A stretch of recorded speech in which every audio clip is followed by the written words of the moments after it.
Woo! Talk about a long week. Hey, yo, what's decent, guys? I'm back with another Wi-Fi battle. I haven't posted in a while because I've been trying to configure this whole no outlines thing, but I think I finally got it. It's just that I have one more step, so I think this is going to be the last battle, barring live VGC battles I'm going to do. But let's get to the battle, because like 3 turns just happened, and I knew that the Tapu Lele was going to switch out, so I figured I'd just go for the Nature's Madness. I wanted to hit the Marowak. And then afterwards surprise it with the Hidden Power Ground. And then comes the Marowak right now. I'm just going to go for the Sludge Bomb, thinking that the Tapu Fini was going to come out to play. Doesn't matter because I'm part Dragon, so I know I'll be able to take a Flare Blitz, and I could just get a nice little Leech Seed. And since I harvested another Sitrus Berry, I could take another Flare Blitz, go for a Substitute, and then just Subseed that thing to death. So he knows that. I'm just going to switch out. Well, rather, he's going to switch out, go for the Knockoff. Trying to knock off my Sitrus Berry, dude? I see you. I'll harvest that. He's going to go for a Poison Jab. I think I'm just going to go for the Substitute again. I could just sub up. I'm not going to risk him knocking off my Sitrus Berry. So in comes the Tapu Lele again, and I'm just going to go for another Substitute. He goes for the Taunt, but my aim is not to go for the Leech Seed here. I just want to take this thing out. Gave me a golden opportunity to do that. In comes Celesteela. Goes for Heavy Slam. Heavy Slam is not going to break it despite getting a crit.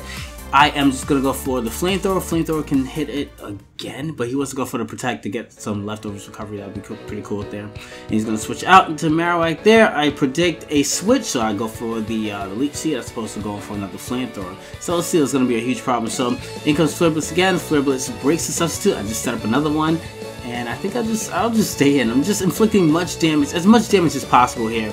So in comes the Muck, right? So I figure, you know what? I got Toxic Spikes on my Toxapex. And since I didn't stay in for him to break the Substitute with the Poison Jab, I know that since I still have the Black Sludge, he'll be more inclined to go for the knockoff here. And that is perfect because now I can go for the Infestation, and now this thing is going to be trapped. So this is his only Poison type. I can now go for Toxic Spikes and not have to worry about this Muck coming in, because the Muck is going to die. He has no choice but to stay in and keep going for the knockoffs because I'm not allowing it to escape. Like, that's it. You know, that's it. Muck is good game for you, buddy. So now everything else is going to come in, barring the Celesteela is going to be poison. So I'm just going to stay in just in case you want to go for the Shadow Ball and or the Moonblast. I don't want to risk the Greninja coming in play.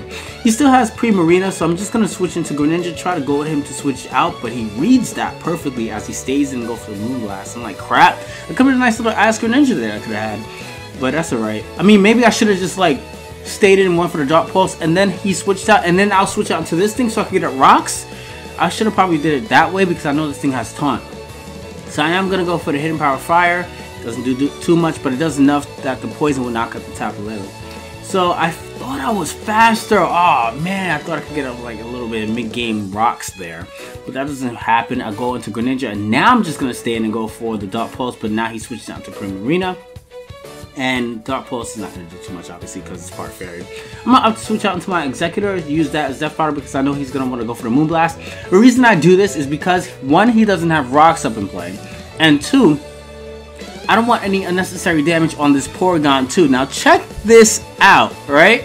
A lot of Porygon2s that you see, you know, they're Evoilite, and that's for good reason, you know? And I wouldn't even recommend anybody using this particular set that I'm about to show you guys, but this is Z conversion Porygon2. It barely survives that Z move, right? So I'm going to go for a nice little conversion, and because of the speed boost that I get, I am going to be able to outspeed this and go for the recover. I turn into Ghost type, and since he has Toxic Spikes on the field, there's nothing he can really do. I do have Charge Beam, so I can just sit here and collect special attack boosts, but he's going to go for the Moonblast because he knows that as long as this thing stays in play, it'd be optimal for him to get as much special attack drops on my Porygon2 as possible. So that means I'm going to do a lot more. I mean, that means I'm going to have to do a lot more work. I guess he just wasn't counting on me having the Charge Beam. So now in comes Garchomp's going to go for the Earthquake, and I don't have an Electric type. I have a Ghost type because I have Shadow Ball as my first move. So now in comes Celesteela. I'm just going to go for Shadow Ball again. Doesn't do too much.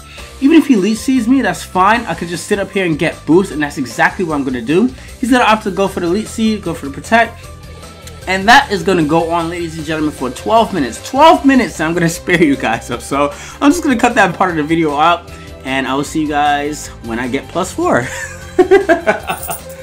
Oh, man. So now I'm at +4. +1 on everything, but +4 special attack. So I'm going to go for the Protect again and just recover.